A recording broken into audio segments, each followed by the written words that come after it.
¿sí? Pero por supuesto que no cualquier definición, no cualquier situación en donde haya cargas en movimiento puede significar en sí una corriente.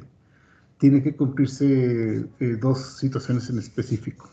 Por ejemplo, si nosotros agarramos inclusive un material que es conocido por nosotros que es conductor, por ejemplo el cobre, y si tomamos este cobre y lo cortamos imaginariamente a la mitad, entonces si nosotros pudiéramos ver lo que está sucediendo en ese plano imaginario, cómo están pasando a través de ese plano imaginario cargas, estaríamos viendo que en promedio están pasando de abajo hacia arriba y de arriba hacia abajo la misma cantidad. Es decir, hay un transporte neto de carga que sería cero, porque pues eso lo podríamos cuantificar. Es como si pusiéramos una puerta grande y mucha gente, y si entran 10 personas y salen 10 personas a través de esa superficie, el transporte neto es cero. Entonces, para que esto cuente como una corriente eléctrica, tiene que haber un transporte neto de carga en una dirección determinada. Esto quiere decir, estamos hablando de un flujo, ¿sí? Un flujo en una dirección dada. ¿Ok?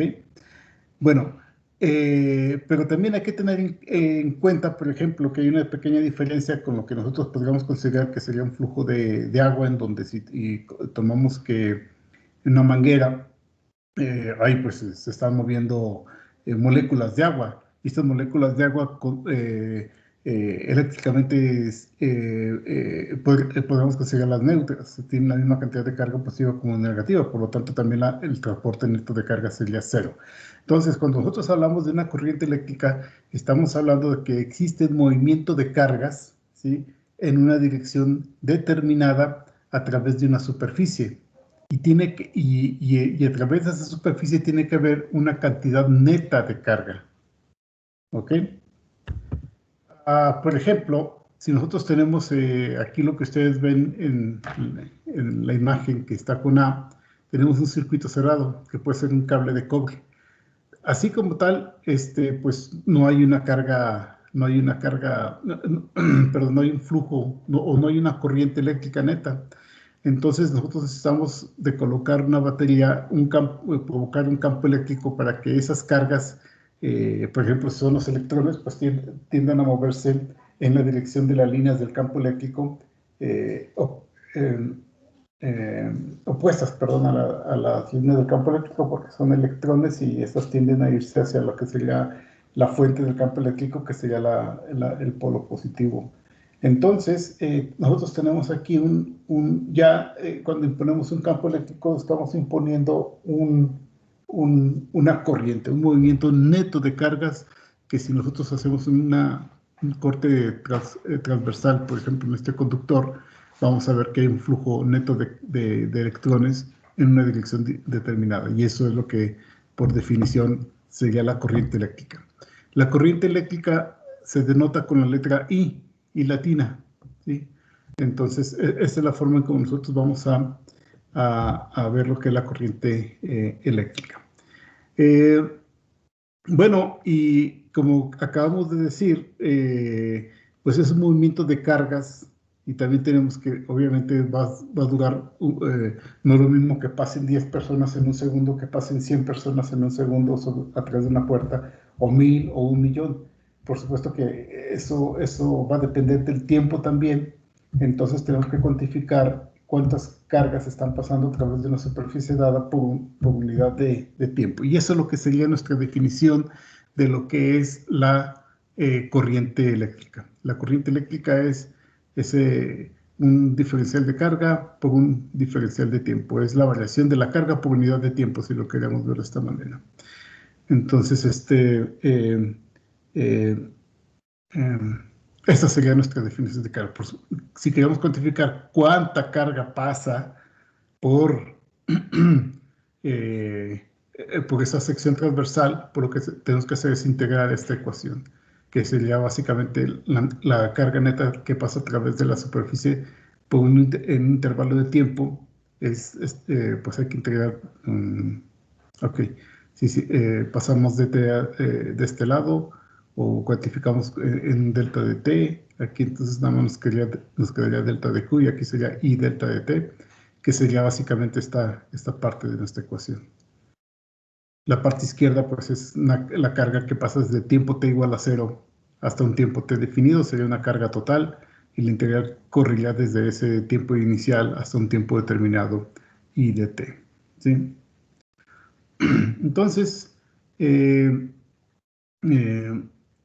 aquí, dada esta definición, se fijan, no tiene una implicación geométrica, por lo tanto, en esta ilustración que se pone aquí, nosotros tenemos una corriente ya establecida en una condición estable. Entonces, si dibujamos un plano imaginario que sería de que es de esta línea, dado por esta línea, o este plano que es de A menos A, pasa una determinada corriente a través de ese plano. Luego hacemos esta tubería o este cable tiene un ensanchamiento en una sección y podemos calcular cuál es la corriente que pasa a través de ese ensanchamiento. En condiciones estacionarias, la corriente debería de ser la misma. E inclusive si nosotros ponemos un plano que es oblicuo, ¿sí? Ahora, bueno, nosotros ya sabemos, ustedes pueden recordar qué pasa con los fluidos, ¿no? Aquí vienen con una determinada velocidad, pero al llegar a una área de sección transversal más grande, pues la velocidad va a disminuir y por lo tanto pero el área aumenta. Entonces se equilibra, podríamos decirlo de esa manera, el aumento del área con la disminución de la velocidad y por lo tanto la misma cantidad de electrones van a pasar a través de esta superficie que por esta. Las unidades en el sistema internacional de lo que sería la corriente, pues está dada por esa expresión. Nosotros sabemos que esto es Coulomb, esto es segundo, entonces esto se le llama el ampere y se denota con la letra mayúscula A, y entonces un ampere es un Coulomb por segundo, que es lo que estamos viendo en esta expresión. Esa es la forma en que nosotros vamos a definir la corriente eléctrica. Aquí, aunque nos podemos adelantar un poquito, básicamente, si nosotros, es decir, la corriente eléctrica es una cantidad que se conserva, ¿sí? Si nosotros tenemos una corriente eléctrica inicial que viene de izquierda a derecha y se va a topar con esta bifurcación, entonces se va a dividir la corriente, digamos, en I1 y en otra que sería I2. Ahora, la corriente que entra tiene que ser igual a la corriente que sale en esta bifurcación. Por lo tanto, la relación que se debe de mantener aquí es que la corriente inicial es igual a la corriente 1 más la corriente 2 en esta unión, ¿sí? Inclusive si ponemos más canales aquí, se debe de conservar la corriente. Entonces, inclusive si la geometría es curva o cualquier otro tipo pues bueno, pues esas son los dos principales con los que nos podemos topar, ¿no? O sea, si los cables, al final de cuentas, no podemos poner rectos y tenemos las líneas por las cuales se conduce electricidad geométricamente no son líneas rectas, pero son como esta ilustración que estamos viendo. También se va a cumplir con lo que es la conservación de la corriente aquí. A final de cuentas, la conservación de la corriente, estaríamos hablando de la conservación de la carga, porque esto es carga por unidad de tiempo. Esto sería carga por unidad de tiempo, carga por unidad de tiempo. Aquí el tiempo, el instante en el que llega esta bifurcación es la misma, por lo tanto, aquí debe ser que la carga inicial que llega del lado izquierdo se va a repartir, no sé de qué manera, pero la suma de la repartición de las cargas a través de las líneas 1 y 2 tiene que ser igual a la carga que entró a ese nodo o a ese punto que en este caso llamamos A, ¿sí? Ok, entonces, bueno, sí, la convención básicamente es que la corriente que nosotros vamos a estar hablando vamos a asumirla como positiva si si los acarreadores de esa carga es positiva, si son los que se mueven, y, o sea, sí, si se mueve, obviamente, si se mueve carga positiva en una dirección, debe haber un movimiento de carga negativa en la otra. Esto, a ver si tengo un poquito más adelante. Bueno, ahorita espero que sí tenga cómo es la conducción, de hecho, en los modelos, pues un poco más avanzados de lo que estamos nosotros hablando. Al final de cuentas, si la carga se está moviendo es porque hay un lugar que le está permitiendo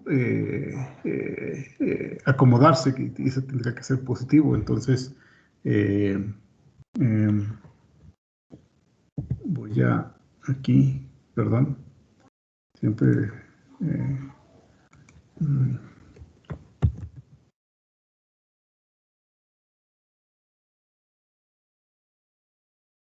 a ver si... Ahí está. A ver si... Ay, perdón, dejen quitar ese sonido. Quédate. Ah, no, omitir anuncios. A ver si esto tiene bien la ilustración.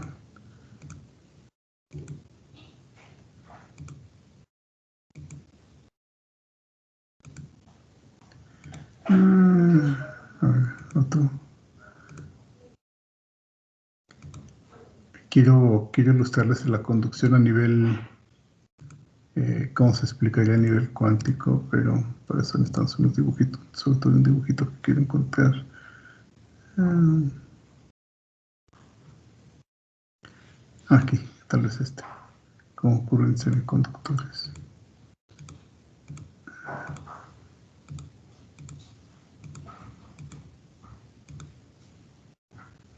Ok, tal vez este está bueno. No está bien en inglés, muchachos, pero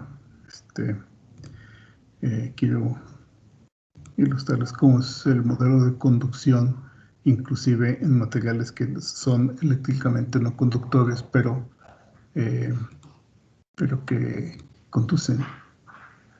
Aquí está. ¿Sí lo están viendo? Vamos ahí.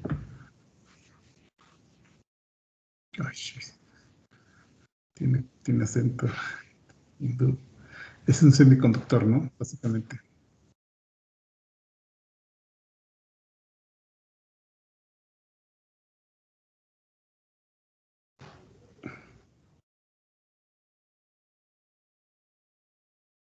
Ok, lo que está diciendo es que básicamente tenemos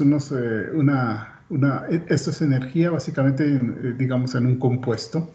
Entonces podemos graficar la energía en este eje, podemos graficar el tiempo o alguna otra cantidad de interés en el eje de las abscisas. Pero aquí lo interesante es que si nosotros tenemos esta energía de valencia, es donde están los electrones que se pueden liberar fácilmente del compuesto. Entonces lo que está diciendo es, si se fijan a temperatura cero, todos estos espacios estaban llenos. Se aumenta la temperatura, entonces comienzan a liberarse simplemente por la temperatura de los electrones y se van a lo que se le conoce como una banda de conducción. Es lo que está diciendo ahorita, ¿no?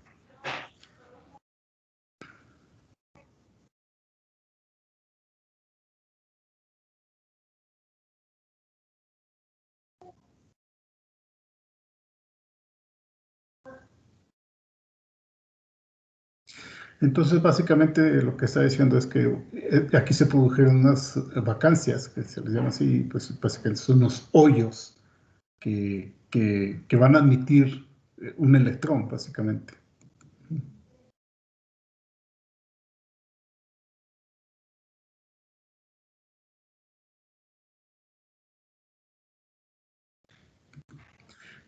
Ahora simplemente lo voy a ilustrar con lo que sucede con el germanio. El germanio se usa mucho en lo que son los semiconductores. Y inclusive van a aparecer por ahí más tarde cuando hablemos de superconductores.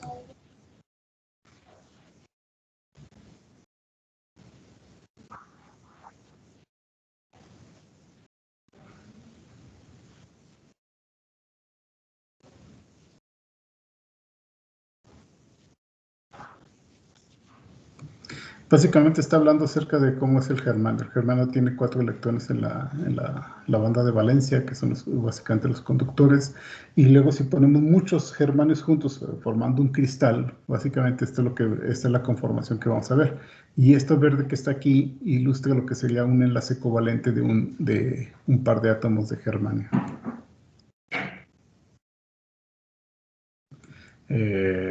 Alguna energía extra que se agrega, ya sea a través de calor, fricción, un campo eléctrico, lo que sea, inclusive es muy baja esa energía que se necesita.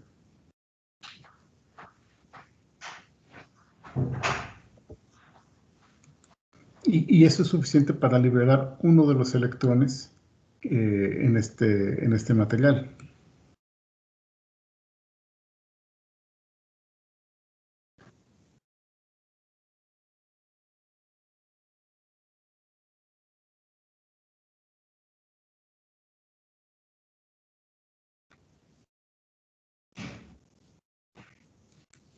Entonces el hecho de que este cote se haya liberado, eh, entonces se produce este hoyo, básicamente.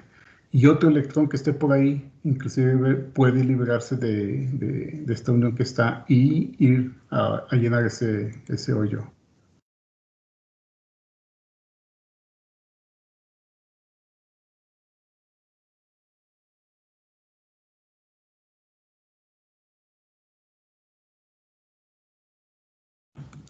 Y esa es la idea que está diciendo precisamente. Entonces, si esto se libera con una carga negativa, entonces aquí tiene que, este hoyo se puede representar con una carga positiva, básicamente.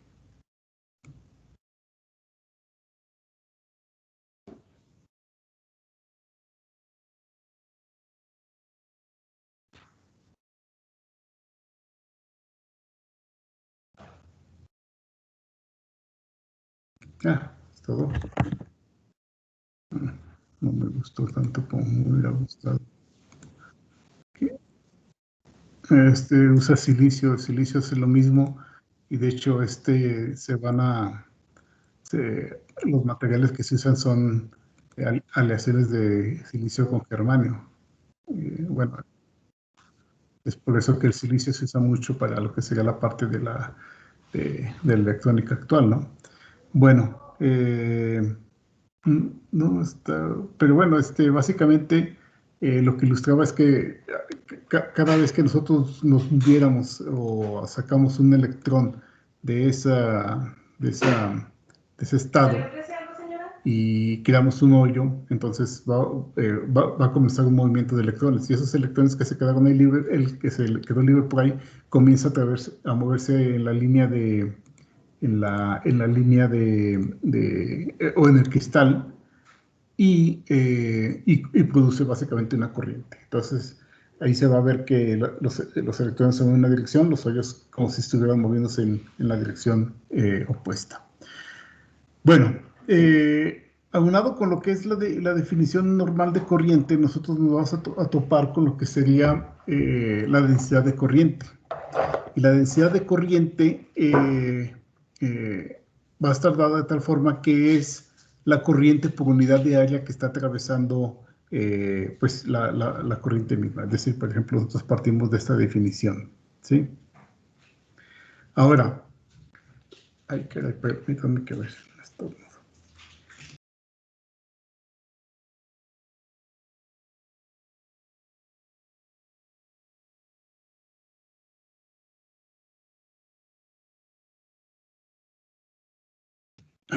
Perdón.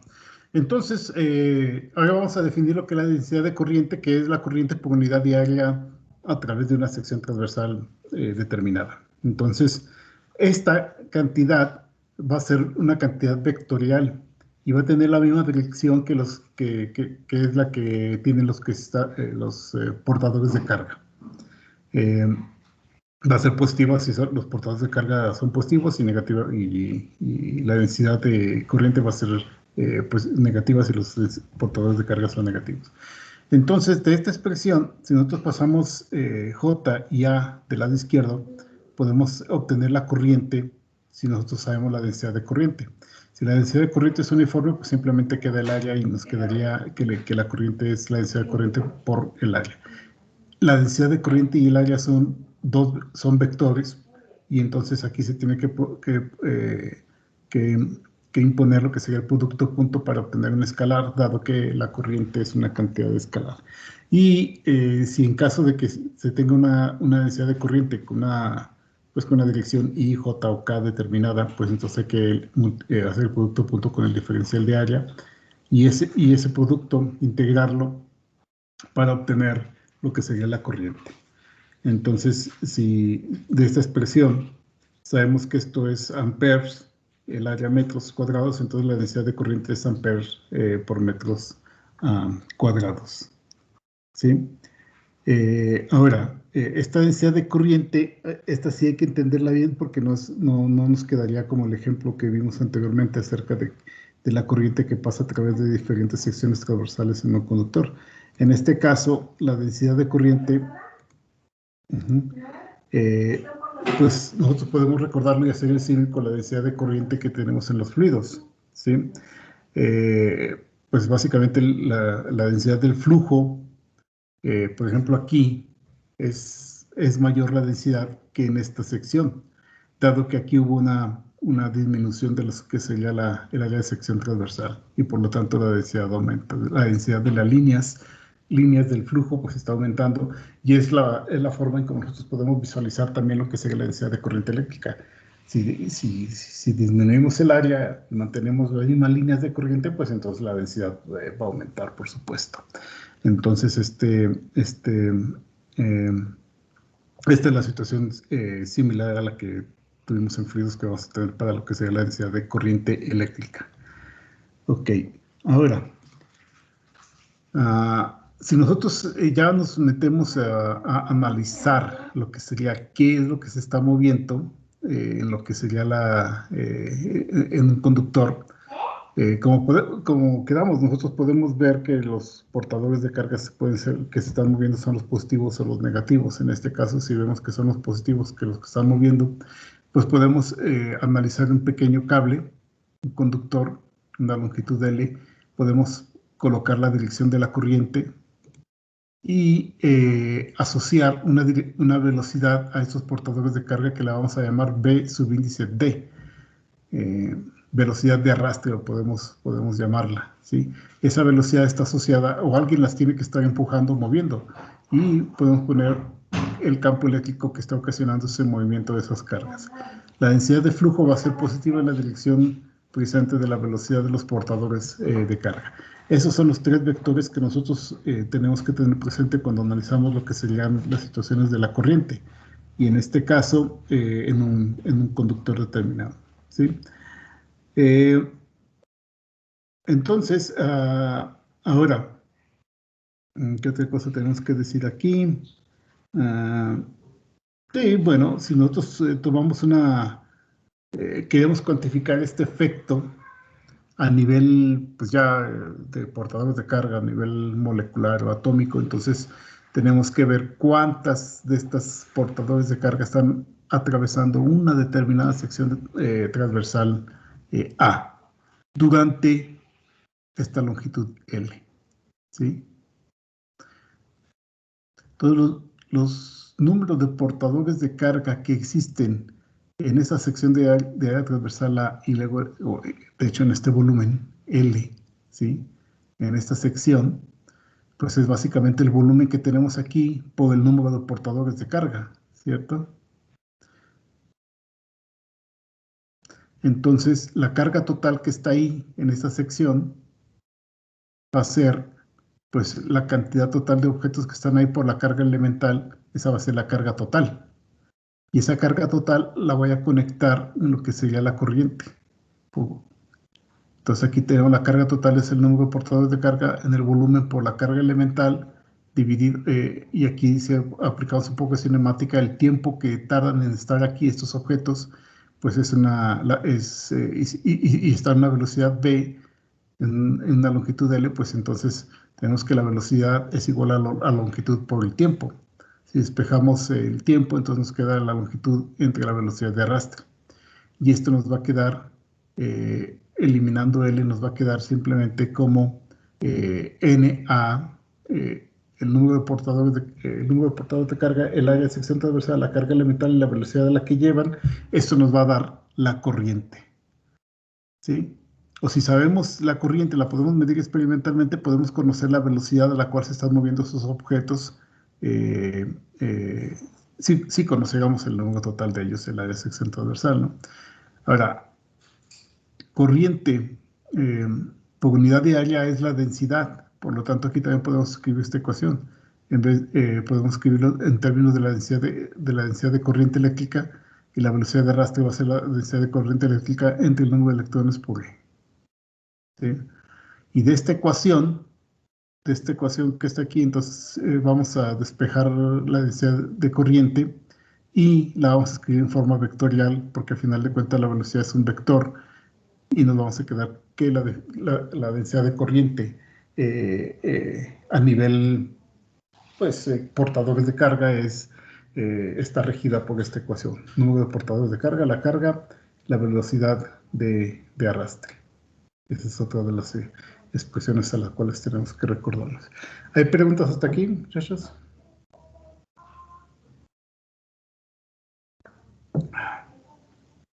Permítanme. Tenías una junta.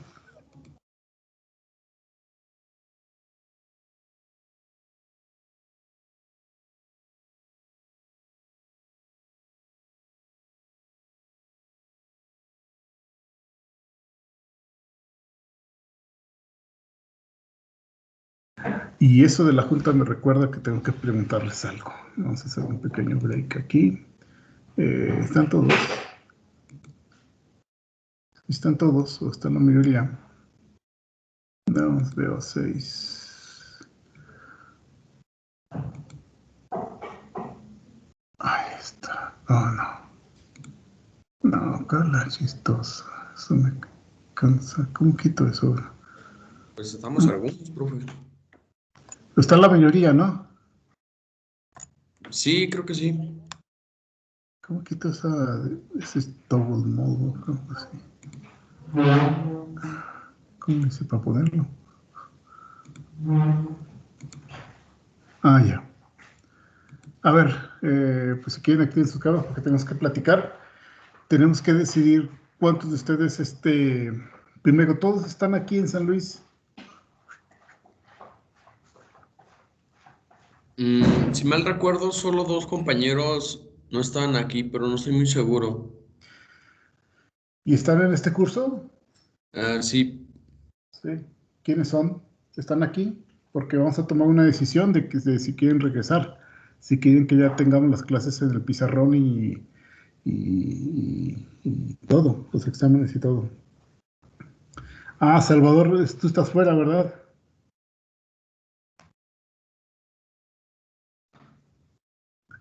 Es también No, Efraín, pero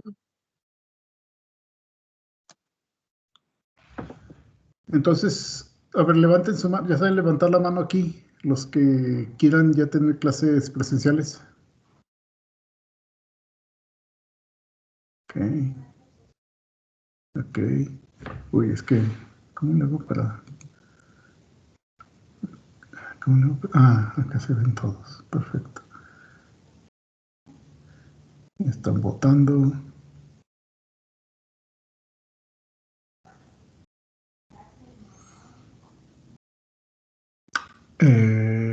Ok, veo 1, 2, 3, 4, 5, 6. 6 votos a que tengamos presenciales y los demás a que no sean presenciales. Pues entonces, ¿por qué? 7. Estuve hablando con, ¿cómo se llama Rodrigo Vélez, y me decía que todos querían presencial.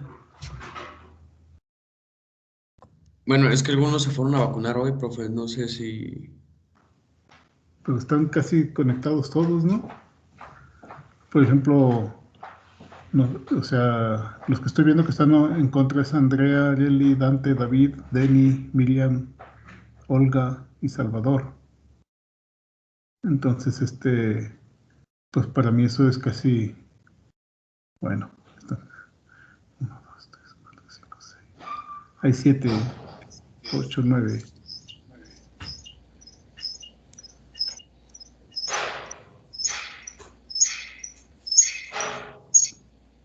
Entonces eso no es una gran mayoría, como decía Rodrigo.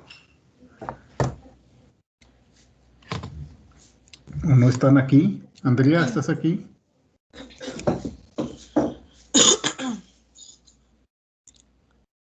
Salvador, Olga, David. Yo sí estoy aquí, profe. Ok. Y Dante. Aquí estamos. Sí, Ok, entonces esto, o sea, yo voy a llevar esta opinión que me están dando ustedes precisamente a la reunión que tengamos con los profesores que damos esta materia. A lo mejor yo les decía que una solución sería que tuviéramos las clases y las grabáramos o las estuviéramos transmitiendo en vivo, pero creo que no se tienen esas capacidades en las aulas, pero tal vez podríamos grabarlas y luego ya tendríamos que colgarlas, subirlas aquí o poner mi computadora y estarla grabando, pero también sería todo un rollazo. Pero bueno, es algo que quería preguntarles yo ahorita para saber lo del regreso a clases presenciales. Yo también, sí, yo creo que es mejor hacerla, o sea, estar rayando en la presentación PowerPoint, pues no es lo mismo que en el pizarrón. El pizarrón está más fácil y la clase es un poco más dinámica, más a pesar de que aquí utilizo esta presentación y los dibujos tan bonitos y todo, aunque estén más feos los dibujos, pero yo creo que al momento de estar dibujándolos, al momento yo creo que se entiende mejor tal vez. Bien, entonces, no, pues, gracias, y, y pues yo voy a expresar esto, ¿sale? Creo que con las otras personas, ustedes tienen clase también con Rodrigo, ¿verdad? Todos. Sí, creo que nos da cálculo. Y con esta Mónica, ¿verdad? También. Sí, Mónica también. Y ella, al parecer, ya manifestó hoy que ella va a seguir virtual, ¿no? Sí, es que me parece que con Rodrigo, por ejemplo, somos más y con Mónica, digo, somos menos y con Mónica también somos más. Entonces, no sé si eso complique también el... Lo que decía la doctora Calera era que tenía que dividir el grupo en dos, entonces ahí a ella se le dificultaba, creo, porque tenía que hacer 2 sesiones. Por eso no quería ella como presencial, Sí, sino más. pero yo lo que les decía era que, pues, ¿cómo es posible que no tengamos una universidad que pueda transmitir en vivo cosas? O incluso, ya deja de en vivo, al menos grabarlas y luego y colgarlas. Pero bueno, esa ya es otra discusión aparte. Entonces, bueno, vamos a ver, al menos para, ¿cómo se llama? Los que podemos dejar un día, el jueves, no, hoy, pero ya veremos qué día para los problemas de los que quiera, pero luego es que si va a ser un rollo, si los hago ir, y Rodrigo también los hace ir, pero después tienen que conectarse, irse de volada a conectarse para la siguiente clase, pues eso sí les complica a todos ustedes. Pero, por ejemplo, hoy la última clase que tenemos es con usted. Ajá. Y antes de esta es la de Rodrigo. ¿Y siempre es así? Los miércoles sí, tendría que checar los otros días. Nomás que hay otros compañeros que toman inglés como una. Bueno, no sé si Y todos, yo pero que tengo sí. una materia Pues, también en ciencias y como 2 a 4, entonces también es un poco complicado.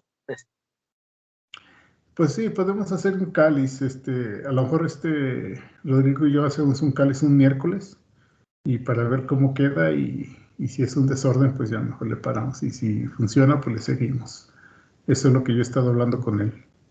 Él está puesto, pues es de los que veo en el instituto cuando estamos ahí, entonces yo a Mónica casi no la veo. Por internet, no, hace mucho que no la veo. Pero al que sí veo esa... ¿cómo se llama?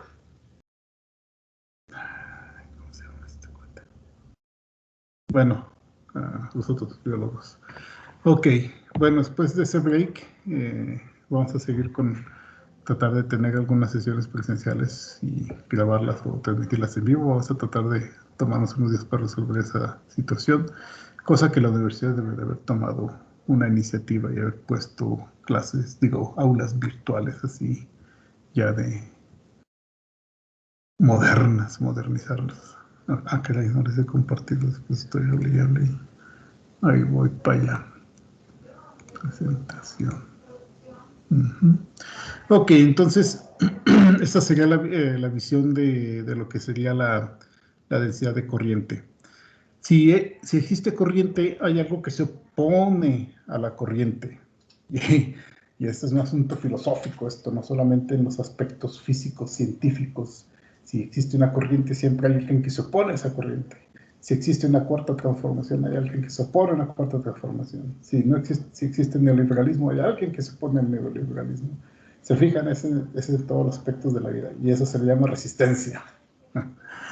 Y para medirla vamos a ver lo que es la resistividad. Y la resistividad la vamos a definir como, si nosotros tenemos un medio en donde existe una corriente, alguien provocó esa corriente que fue un campo eléctrico y alguien provocó ese campo eléctrico que fue una diferencia de potencial. Entonces, en términos de la diferencia de potencial y la corriente, que son las dos cantidades que nosotros podemos medir experimentalmente, vamos a definir la resistencia. Aunque estrictamente esto se debe definir en términos del campo eléctrico y la densidad de corriente, como vamos a ver más adelante. Pero la definición experimental, digámoslo así, inclusive la que se ve para medir la resistencia de la célula, de la membrana celular, es esta que estamos viendo. Vamos a definir la resistencia como el voltaje dividido entre la corriente, y esa es la definición de la resistencia. En el sistema internacional de medidas, esta expresión, pues tenemos voltaje entre amper, y eso se le llama ohm. Perdón, voltaje entre amper, y eso se le llama ohm. Eso fue lo que dije, ¿no? Bueno, esa es la resistividad, la resistencia como tal, el objeto físico, pues son estos objetos que ustedes están viendo aquí abajito. Y por ejemplo, simplemente si nosotros, si tuviéramos una clase de automatización de experimentos para que ustedes puedan, por ejemplo, estar monitoreando los cambios de una célula o un tejido o una proteína en particular, y a final de cuentas esos son, si están haciendo un experimento muy novedoso y no hay un aparato que mida las cosas que ustedes quieren medir, y quieren, por supuesto, tienen que conectarlo a la computadora para captar los datos, y tienen que proteger a la computadora de cualquier sobrecarga, y se hace un circuitito que se conecta ahora a los puertos USB o básicamente a la USB, tal vez ya gente, bueno, o al RS232, que ya casi ni se usa, y se pone un circuito para proteger a la computadora y a la interfaz para el envío de datos. Y se usa mucho. Esto es un circuitillo sencillo. Ya últimamente están los Arduinos, que ya se ha sofisticado más. Yo cuando aprendí a hacer eso, si yo quería en mi casa, a ver si es cierto, y me ponía bien, voy a controlar los sockets desde la computadora. Tenías que hacer un circuito para protegerte sobre sobrecargas a la computadora, y era bien divertido teclear y apagar, teclear. Bueno, ya, eso es anecdotario. ¿Cómo nosotros definimos realmente la expresión de la resistencia? Y nos vamos a ir para el aspecto usando lo que se le llama la resistividad. La resistividad se define como el campo eléctrico por unidad por densidad de corriente. Y esta es la verdadera ley de Ohm. De hecho, esta cosa que está aquí le suelen llamar ley de Ohm. Esta es la verdadera ley de Ohm. Entonces, se fijan, tenemos esta expresión de la resistividad, y el campo eléctrico es igual a la resistividad por la densidad de corriente eléctrica. Entonces, la resistividad, como vemos aquí, las unidades son Bueno, aquí tendría que ser campo eléctrico por potencia de corriente, ¿no? Pero es básicamente ohm por metro. La conductividad es lo opuesto a la resistividad. La conductividad es lo que se mide mucho en los aparatos eléctricos, los aparatos experimentales, y es el inverso de la resistividad. Y de hecho aquí lo que ustedes están viendo precisamente esa medición de la resistividad y la conductividad. Sí, la resistividad, y de aquí se obtiene la conductividad. Por ejemplo, en los dispositivos, no sé si en los laboratorios de biología, pero en los de física usamos agua que le llamamos ultrapura o doble destilada, y tiene una conductividad de 1 por 10 a la menos 6 Siemens por metro. Es la unidad que se usa para la conductividad, Siemens por metro. O otros ponen la resistividad, que son ohms por metro. Y aquí hay unos valores típicos de lo que sería la resistividad de materiales. Y pues vemos que, por ejemplo, aquí está porque se usa el silicón, ¿no? Los semiconductores, la resistividad es muy baja. Y hasta los aislantes, la resistividad es altísima, por eso no hay conducción ahí, ¿no? Esta es muy baja, por eso hay conducción. Se fijan aquí, por ejemplo, cuando hay unos experimentos que nosotros usamos platino. ¿Por qué? Porque es el que ofrece, es el mejor conductor. Se fijan, este es el inverso, ¿no? Entonces, la conductividad es el inverso de la resistividad. Pues, un poquito más que la plata, pero ese un poquito más es suficiente para preferir usar, por ejemplo, en experimentos en donde nosotros sometemos a células a campos eléctricos. Y aparte el platino como que es inerte con las células y está todo dado para hacer experimentos. Obviamente cuando uno escribe un proyecto y dice, necesito tanta cantidad de platino para hacer experimentos, quiero saber si cómo es la conformación de los microtúbulos y la actina cuando nosotros estimulamos a las células, y por eso necesito platino. Y dicen, ¿para qué quieres platino? Aparte de que el platino es el mejor conductor de los que tenemos accesibles, es el que es más inerte con las células. La plata también, por eso se usa mucho plata, y por supuesto que oro, y por eso lo usan en sus dedos, ¿no? En sus collares. Bueno, bueno, sí, podemos nosotros conjugar todas esas ecuaciones que acabamos de ver y escribir relaciones, obtener la relación geométrica de la resistividad, porque es obviamente que debe haber una variación si nosotros tenemos el mismo material y si lo hacemos más ancho, más delgado, cómo yo voy a obtener mis mejores resultados. Y para ver eso, pues parto de la definición de, por ejemplo, agarro un cable de longitud L donde estoy aplicando una diferencia de potencial B. Este cable tiene una sección de transversal A y tenemos una corriente que está atravesando por ese cable. Yo sé que el campo eléctrico va a ser igual a la diferencia de potencial por unidad de longitud. Yo sé que la densidad de carga es I entre A.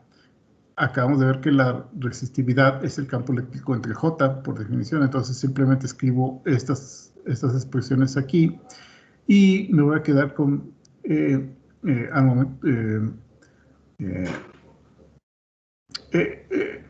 aquí voltaje entre I es resistencia, entonces esto sería R, y lo voy a despejando, me quedaría L pasa para abajo, A pasa para arriba, despejo R, y me queda que la resistencia es igual a la resistividad por L entre A. Y aquí ya tengo una expresión que es puramente geométrica, que me ayuda a determinar cómo yo puedo crear o aumentar o disminuir la resistencia. Aumento la longitud, si aumento la longitud disminuye el área, si aumento el área disminuye la longitud para un material, entonces casi se puede, hay una proporción que se mantiene constante, a menos que nosotros estiremos esto, bueno, sí, no sé. Es obvio que si yo estiro este alambre, a menos que use más material, pues tendría que aumentar el área para que no disminuya el área al aumentar la longitud.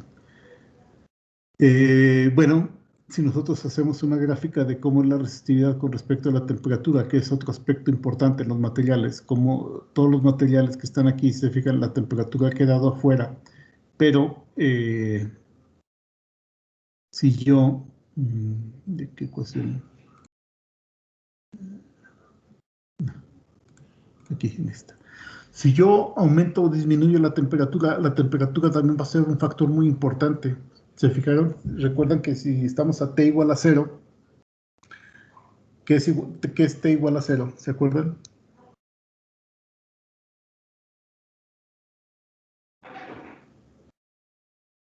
¿A qué nos referimos cuando decimos T igual a 0?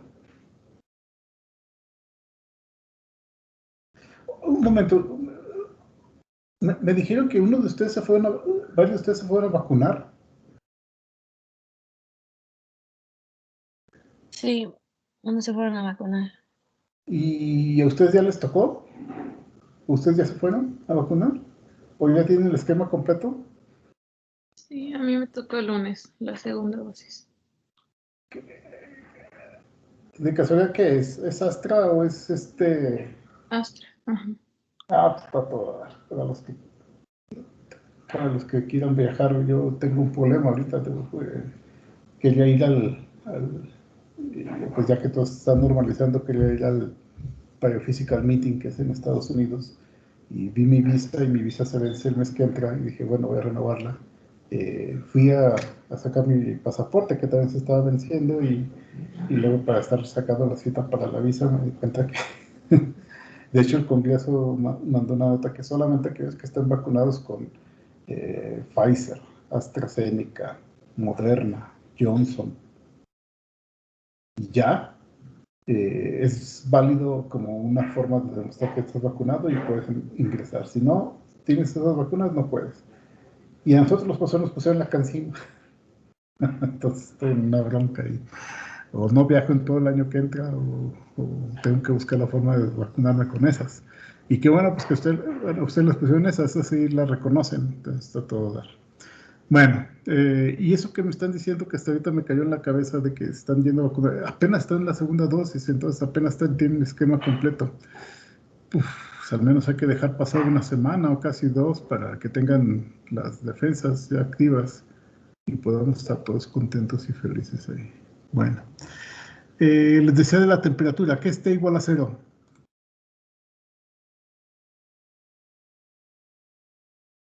Pues aquí está, ¿no? ¿Se acuerdan? Esto está en Kelvin.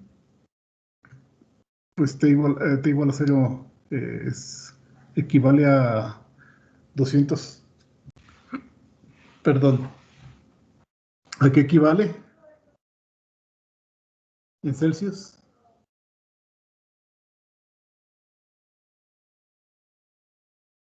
Pues sería negativo, ¿no?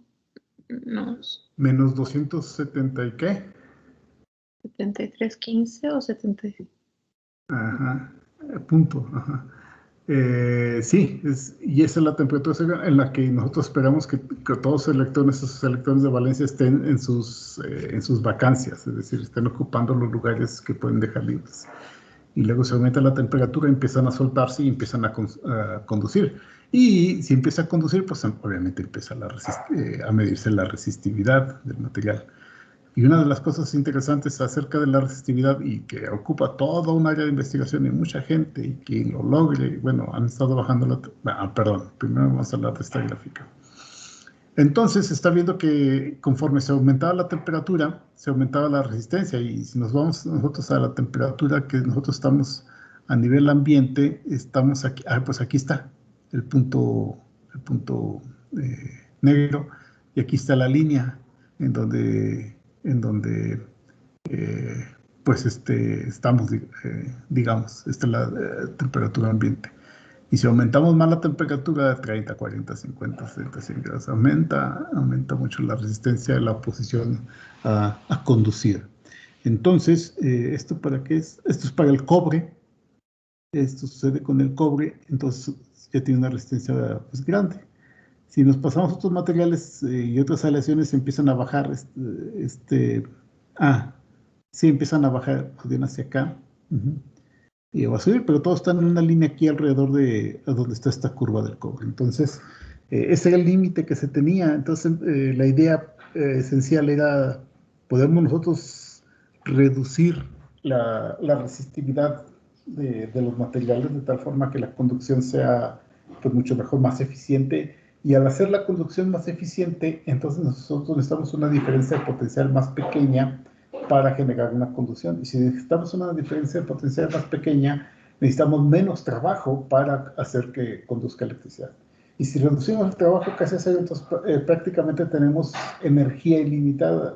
Bueno, tenemos una gran fuente de energía. O podemos hacer funcionar cosas con muy poca energía.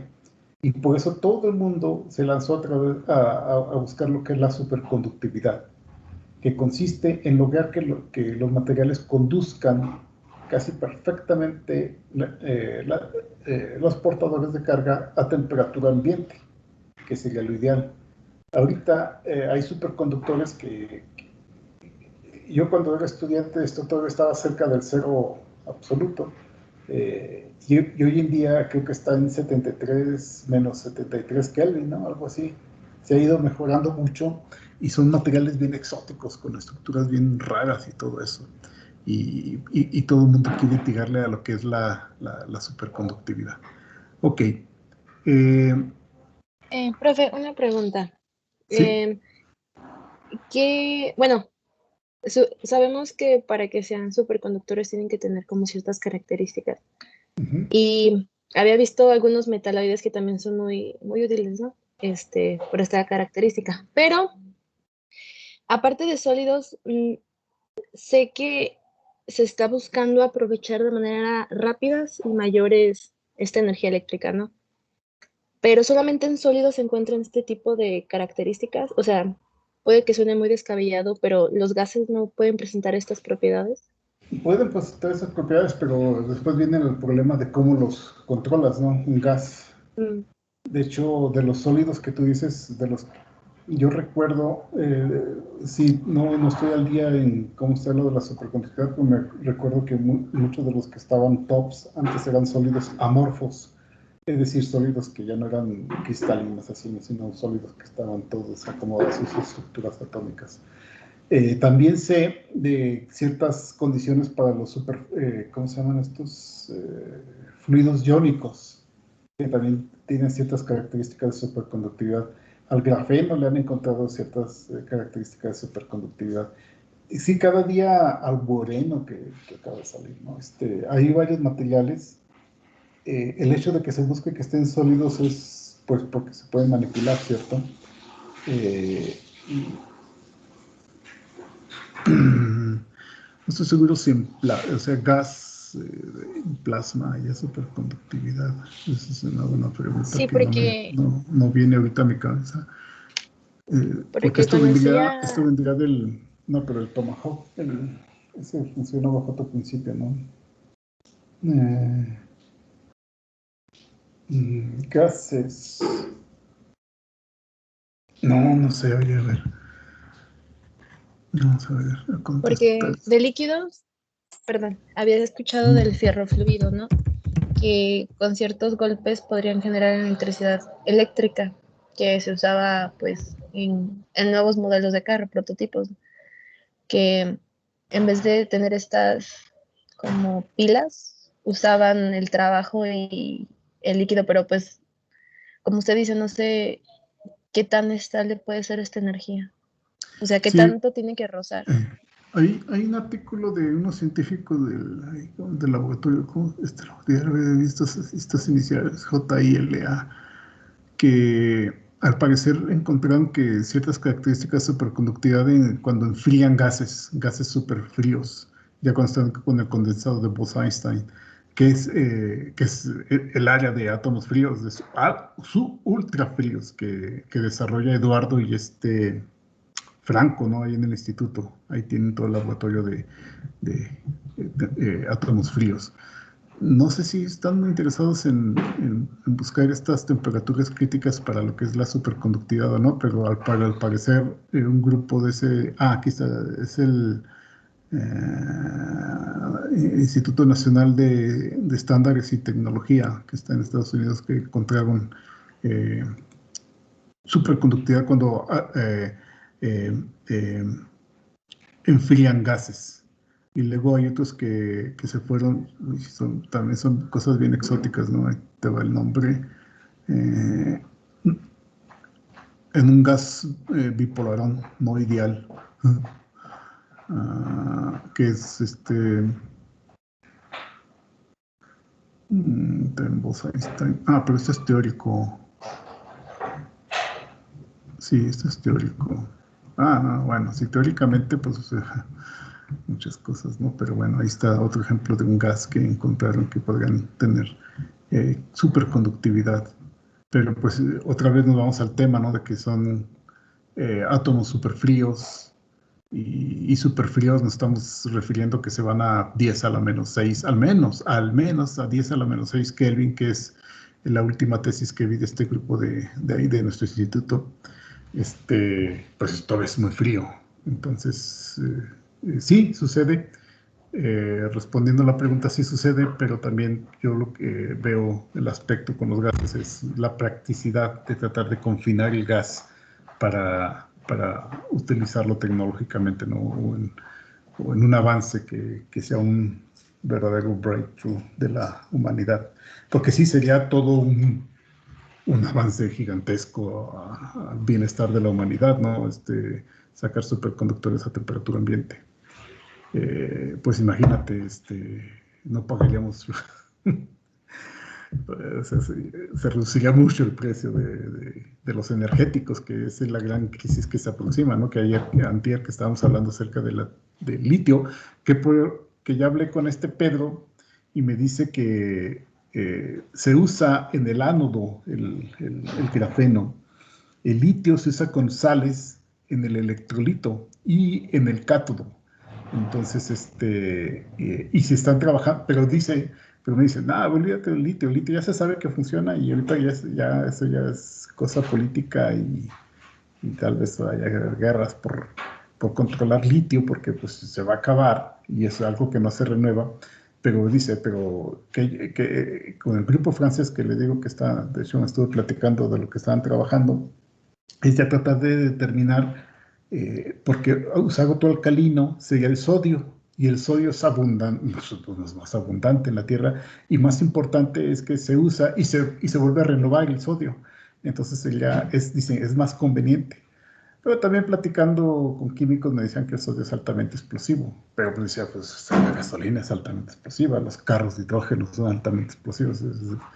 Pues, corremos riesgos, ¿no? De hecho, no sé, hay muchos escándalos acerca de las baterías de litio que al inicio comenzaron mucho explotando, que gente estaba con su teléfono y les explotaba, porque también es explosivo. Es muy reactivo los cambios de temperatura, entonces el sodio también,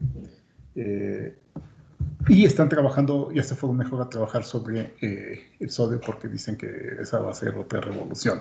Si encuentran la forma en cómo hacer funcionar un almacenamiento de energía usando el sodio en vez de litio, pues pues todo va a ser más friendly, más amigable con el medio ambiente, igual que este avance sería muy amigable con el medio ambiente, es decir, se requeriría menos energía para hacer funcionar todos nuestros dispositivos electrónicos, todas las grandes empresas que contaminan mucho, los carros serían eléctricos usando superconductividad, pues y gastaría muy poco. Sería una revolución tremenda. Va a ser una revolución tremenda porque al final de cuentas se va a dar un día de estos. Y muchos de estos descubrimientos se dan por accidente. Por ejemplo, gente que estaba buscando enfriar gases, hablando de gases precisamente para usarlos en descubrimientos allá por 1900, ¿qué fue eso? 1920, por allá por el estilo, usaron espérame. ¿Qué pasó? Otro mazapán. No, ya es mucho dulce. Perdón, controlando al muchacho. ¿Qué? Sí, estaban buscando enfriar un gas y se encontraron con la superfluidez y descubrieron la superfluidez accidentalmente. Entonces, hay mucha gente que se dedica a hacer unas cosas que por accidente se van y muchos se han dado por accidente, encuentran otros fenómenos. Y yo creo que, estoy hablando cuando era estudiante, cuando empezó esto de la superconductividad, estábamos hablando ya de los 90s, y luego cuando era estudiante de licenciatura, y luego pues yo me fui sobre esa línea, yo me fui sobre otra, y ya, porque sí veía que se requería demasiada tecnología, y ya después me doy cuenta, ya de grande, que se requiere demasiada tecnología para cualquier área de la física, para hacer física importante, al menos experimental, y bueno. Ahí en el instituto están 2 o 3 personas que se dedican o se dedican a supercomputar, no estoy seguro si se dedican todavía, pero bueno. Ok.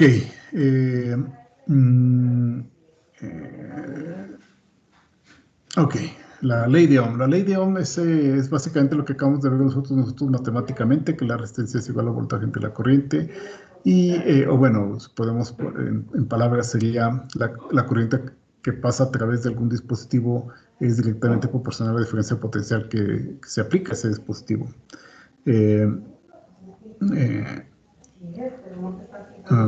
Bueno, sí.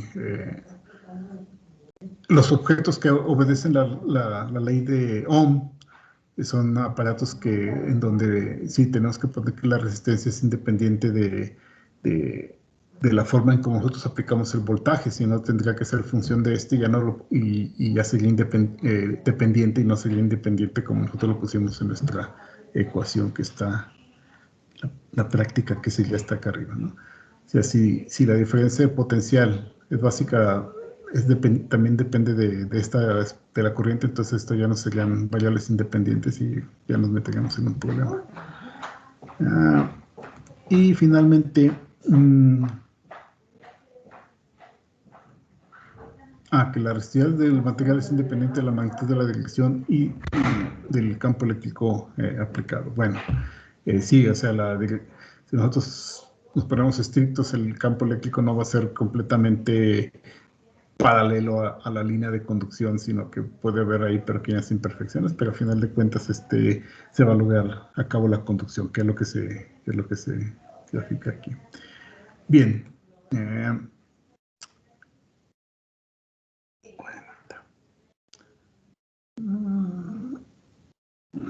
Bueno, vamos a terminar. Sí. Dentro de estas cosas que nosotros hemos estado hablando, y pues ustedes son familiares con el hecho de que cuando conectan por ejemplo, su cargador a la corriente eléctrica para cargar su dispositivo, su móvil, se calienta. A veces se calienta, a veces sí, a veces no, o en otras situaciones han visto que hay un calentamiento. Entonces, tenemos que hablar acerca del poder que generan estos dispositivos, y lo que vamos a hablar es el poder en circuitos eléctricos. Por ejemplo, si nosotros tenemos una figura en donde tenemos un dispositivo que puede ser una pila que genera una diferencia de potencial, que genera una corriente y pasa a través de un dispositivo al que queremos que tenga corriente, ¿no? Que lo ponemos aquí con signo de interrogación, pero tenemos un punto A donde está conectado y el otro punto B donde está conectado a la otra polaridad de la batería. Entonces, lo que nosotros queremos ver es cuánta carga nosotros podemos colocar en este dispositivo por una unidad de tiempo. Y sabemos que la carga que podemos poner aquí por una unidad de tiempo es I por el diferencial de tiempo, o sea, va a depender de esta corriente. Entonces, esta carga que está aquí, en términos de lo que sería la energía que nosotros necesitamos para colocarla acá, podemos obtenerla a través de la energía potencial, que es el diferencial de carga por el potencial. Este dQ sabemos que es I de T. Ahora, la potencia que está asociada precisamente con la forma en cómo nosotros vamos a transportar la carga en este punto, si despejamos, si ponemos este dt del lado izquierdo, que sería du dt, esta sería la potencia, y va a ser igual a I por B. Bueno, y aquí está escrito, ¿no? Esta sería la potencia transferida por este circuito. Por supuesto, usamos la ley de Ohm, y B sería igual a I por R, y al colocar I por R sería I cuadrada por la resistencia, y esta es la forma en que nosotros calculamos la disipación de energía, o básicamente ese calor que ustedes están sintiendo, esta expresión podríamos calcularlo usando esta expresión, básicamente, ¿no? Bueno, y si eliminan I, pues va a quedar en términos del potencial y va a quedar la disipación de las unidades, es volt por corriente, ¿sí? Si usamos la definición de volt fundamental, que es energía por unidad de Coulomb, y el ampere, que es Coulomb por segundo, entonces nos queda Joule sobre segundo, que es el famoso watt, que es, a final de cuentas, la potencia que nos dan a nosotros en las casas. Así nos están midiendo y así nos están cobrando por la cantidad de watts, porque es, a final de cuentas, lo que gastan ellos en suministrarnos poder a la casa, ¿no? Energía a la casa, energía eléctrica. Hoy en día, si ustedes ya está como en 40,000 pesos que ustedes pueden pagar para poner unos 6 paneles solares que les suministren unos 600 watts. Y con eso apenas para los foquitos, ¿no? Tendrías que poner otros 6 más para llegar a 1200 watts para poder encender la cafetera. Sobre todo para mí es importante la cafetera, el microondas y el refrigerador. Tienen que ver cuántos watts ocupan, entonces tienen que aumentar otros tantos paneles para hacerse eco-friendly y aparte pues no estar pagando electricidad. Hoy en día también estas compañías ofrecen el trato con la CFE de que pues ustedes están generando electricidad y a veces no la consumen, pero esa electricidad se puede bombear a la red y sigue a saldo a favor de ustedes. Entonces, y también es otra cosa que va avanzando mucho, porque ahorita estoy hablando de 40K pesos para poder pagar eso, que antes eran 120K para nada más los poquitos.